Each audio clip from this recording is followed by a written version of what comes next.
তিনটি হলফনামায় ডিসেম্বর মাসে অর্থাৎ মূল হিয়ারিং শুরু হওয়ার আগেই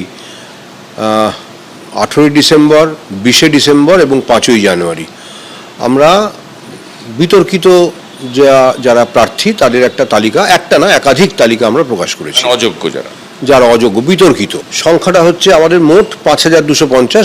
একটা সংখ্যায় অযোগ্য আদালতের বিচারে, তারপরে ধরুন আজকে আদালতের বিচারে সবাই অযোগ্য, কিন্তু এর আগে অবধি বলছি মানে অযোগ্য হিসাবে কেউ প্রমাণিত হয়েছেন, কেউ র্যাঙ্ক জাম্পিংয়ের জন্য প্রমাণিত হয়েছেন বা এলিজিবিলিটি নেই তার জন্য প্রমাণিত হয়েছেন। তা তাদের বাদ দিয়ে অন্য সবাইকে অটোমেটিক্যালি তাদের যোগ্য বলে ধরে নিতে হবে till otherwise anything otherwise is proved. Certify করছেন না কেন? আমি সার্টিফাই কি করে করব? এটা কখনো সার্টিফাই করা যায় না। যোগ্য যারা প্রার্থী তাদের পাশে অবশ্যই কমিশন থাকবে।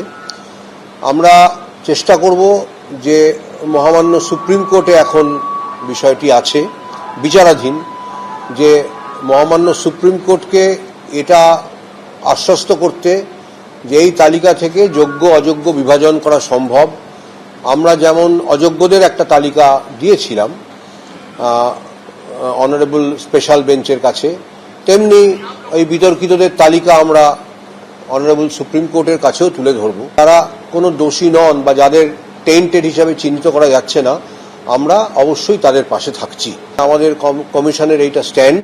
এ বিষয় নিয়ে আমরা কথা বলবো। আইনজীবী সুদীপ্ত দাশগুপ্ত এই মুহূর্তে আমাদের সঙ্গে টেলিফোনে রয়েছেন। সুদীপ্ত বাবু, আপনি শুনলেন যে এসএসসি চেয়ারম্যান তিনি বলেছিলেন একেবারে তিনবার হলফনামা আমরা হাইকোর্টে দিয়েছি, যোগ্য অযোগ্যদের বিভাজন করা সম্ভব নয়। আজকে দেখা গেল তিনি বলছেন যে যোগ্য অযোগ্যদের চিহ্নিত করা সম্ভব, বিতর্কিত চাকরি প্রাপকদের তালিকা আমরা আদালতে দেব, সুপ্রিম কোর্টে জানাবো। যোগাযোগ বিচ্ছিন্ন হয়েছে আমাদের সঙ্গে। হ্যাঁ সুদীপ্ত বাবু, আপনি আছেন, কি বলবেন? হ্যাঁ, ডিভিশন বেঞ্চে যখন এই মামলার শুনানি হচ্ছিল, বারংবার ডিভিশন বেঞ্চ ওনাদের জিজ্ঞেস করেছিল এসএসসি কে বা রাজ্যকে যে কে অযোগ্য কে যোগ্য তার একটা তালিকা দিন। কিন্তু এসএসসি 3টে এফিডেভিট জমা দিয়েছে ঠিকই, কিন্তু সেই তালিকা দিতে পারেনি। ইভেন সুপ্রিম কোর্টে যে এসএলপি ফাইল করেছে সেই এসএলপিতেও কোনো তালিকা তারা দিতে পারেনি যে কে যোগ্য কে অযোগ্য। আলটিমেটলি কিছু আজকে আমরা দেখলাম যে এখন এসএসসি চেয়ারম্যান বলছেন যে এটা নাকি কে যোগ্য কে অযোগ্য সেটা বাছাই করা সম্ভব। তাহলে যদি বাছাই করা সম্ভবই হতো তাহলে এতদিন কেন দিলেন না? না এখন কিছু একটা বলতে হবে, সুপ্রিম কোর্টে 6 তারিখ মামলা, তাই জন্য এই কথা বলছে।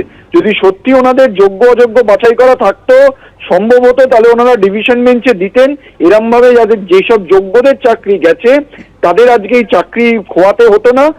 এসএসসি বরাবরই চেষ্টা করেছে যোগ্যদের ঘাড়ে বন্দুক রেখে যাদের অযোগ্যদের চাকরি বেঁচে যায় সেটাই করানোর, এবং তার জন্যই সুপার নিউমারিক পোস্ট ক্রিয়েট করা হয়েছে অযোগ্যদের চাকরি দেওয়ার জন্য।